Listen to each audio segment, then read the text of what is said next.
पहले भारत जोड़ो यात्रा में आप मेरी कोई भी स्पीच देख लीजिए, मैं वहां कह रहा हूं सब समाज एक हैं, सबको एक साथ चलना चाहिए, भाईचारा होना चाहिए, नफरत नहीं होनी चाहिए, हिंसा नहीं होनी चाहिए। तो मेरी पोजीशन बिल्कुल क्लियर है। ये ओबीसी का मामला नहीं है, ये नरेंद्र मोदी जी और अदानी जी के रिश्ते का मामला है। 20,000 करोड़ रुपए जो अदानी जी को पता नहीं कहां से मिले, उसके बारे में मैं सवाल पूछ रहा हूं और उसका जवाब चाहिए। बीजेपी ध्यान को भड़काने की कोशिश करती है, कभी ओबीसी की बात करेगी, कभी विदेश की बात करेगी, कभी कुछ और बात करेगी, कभी डिस्क्वालिफिकेशन की बात करेगी, मगर सवाल यही है 20,000 करोड़ रुपए, $3 बिलियन किसका था?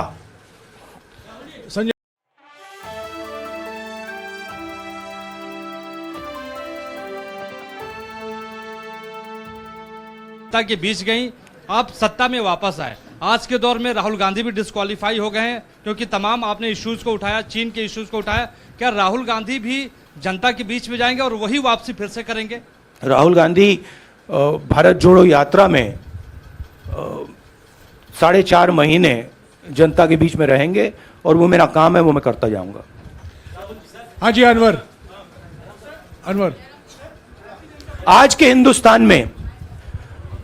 हिंदुस्तान में जो पहले राजनीतिक पार्टियों को सपोर्ट मिलती थी, मीडिया से मिलती थी, बाकी इंस्टीट्यूशन से मिलती थी, वो नहीं मिलती है। तो ऑपोजिशन की पार्टीज को एक ही रास्ता है, जनता के बीच में जाने का।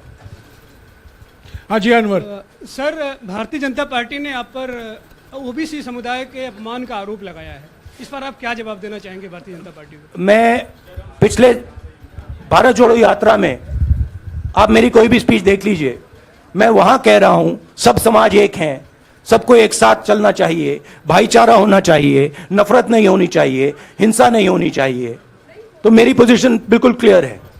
ये ओबीसी का मामला नहीं है, ये नरेंद्र मोदी जी और अदानी जी के रिश्ते का मामला है। 20,000 करोड़ रुपए जो अदानी जी को पता नहीं कहां से मिले, उसके बारे में मैं सवाल पूछ रहा हूं और उसका जवाब चाहिए।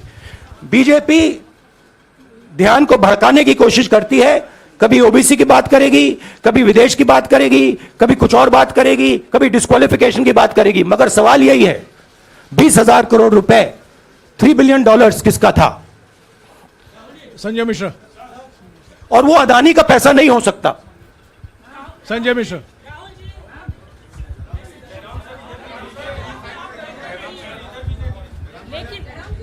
आपने कहा आप डरते नहीं हैं, लेकिन स्टेट के टारगेट पे हैं और स्टेट आपके खिलाफ है, पूरी स्टेट, पूरी मशीनरी आपके खिलाफ है।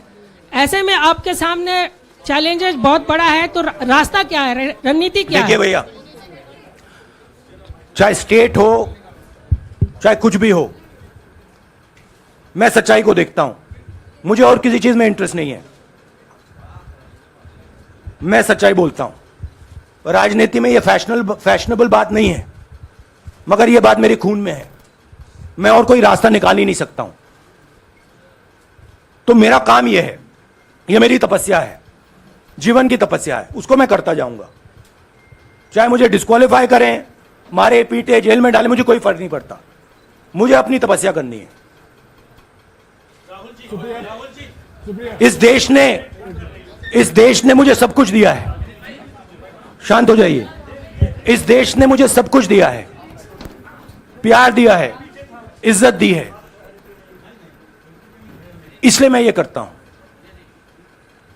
हाँ, Supriya. Sir, Rahul sir, BJP के जो लीडर्स आप पे अटैक कर रहे हैं उस पर आप क्या कहेंगे? और इसके अलावा वायनाड, वहां पर जब से खबर गई है, वहां पे लोग बहुत डिसबिलीफ में हैं, प्रोटेस्ट भी इरप्ट हो रहा है, आप अपनी कॉन्स्टिट्यूएंसी के लोगों को क्या कहना चाहेंगे? नहीं, मैंने सोचा है कि मैं अपनी, देखिए, मैंने कॉन्स्टिट्यूएंसी में भी बोला कि वायनाड के लोगों के साथ मेरा पारिवारिक रिश्ता है, फैमिली प्यार का रिश्ता है। तो मैंने सोचा कि मैं वायनाड के लोगों के लिए अपनी एक चिट्ठी लिखूं उनके लिए कि मेरे दिल में उनके लिए क्या है, तो वो तो मैं रिजॉल्व कर दूंगा। उनका, देखिए, बीजेपी के नेताओं का काम यही है देखिए, वो सब नरेंद्र मोदी जी से डरते हैं। कारण आप जानते हो, नरेंद्र मोदी जी ने कहा कि देखिए ध्यान हटाना है। वो सब जानते हैं अदानी जी और नरेंद्र मोदी जी का रिश्ता, सारे के सारे जानते हैं क्या रिश्ता है, सब जानते हैं, मगर डरते हैं। तो अगर नरेंद्र मोदी जी ने उनसे कहा कि भैया ध्यान उधर करो, ध्यान उधर करेंगे। मगर सवाल यही है 20,000 करोड़ रुपए किसका है?